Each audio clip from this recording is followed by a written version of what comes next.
all that effort really was to get to the point where we could get the crankshaft out to see if it's in good shape. There's not any obvious serious damage here, but that's not always, the damage is not always obvious. What we've got, we know we've got, is that something got loose in cylinder 1. Right, that was, we showed that damage to that piston head earlier.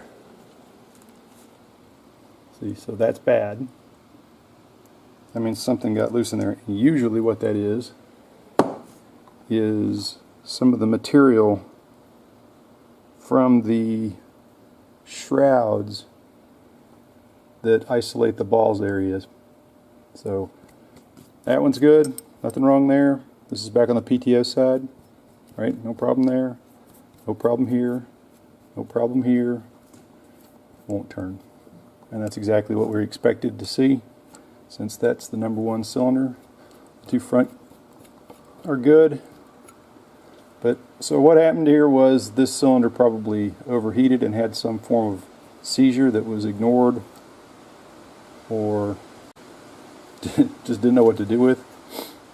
And at that point the shrouds, little pieces of metal that keep the balls spaced from each other, that shroud material broke down, and you can actually see pieces of it. There's a piece of it right there. And some appreciably sized piece of that managed to get up through cylinder 1, sucked in during the intake cycle, and got up on top of the piston and had a happy time just bouncing up and down on top of the piston, smashing it all to bits before it was either pulverized and left, or just went back down into the bottom. So anyway, that means this, to use this I have to send this back or swap it out, I guess I would say, with SPD. So I'm going to take another block apart that I've got now and see whether it has a good crank or not. So we're really just looking for a crank that can be used without modification, because this one would obviously have to go back.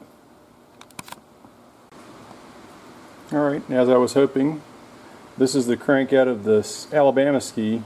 That ski went down on a overheat issue and not on a damaged cylinder, so I was hoping that this ski would have a functional crank, and sure enough it does. All these bearings spin, and none of them have any grit or grind noises in them. So all I got to do is figure out how to get that off with the without mucking this thing up. Probably clamp one of these pieces in order to pull that off. I got to get that off to get new bearings on everywhere, or sorry, new seals on everywhere. So one on this end and 2 seals on the PTO side. But that's good news. That's 400 and something bucks I don't have to spend to get ski number 4 up and running.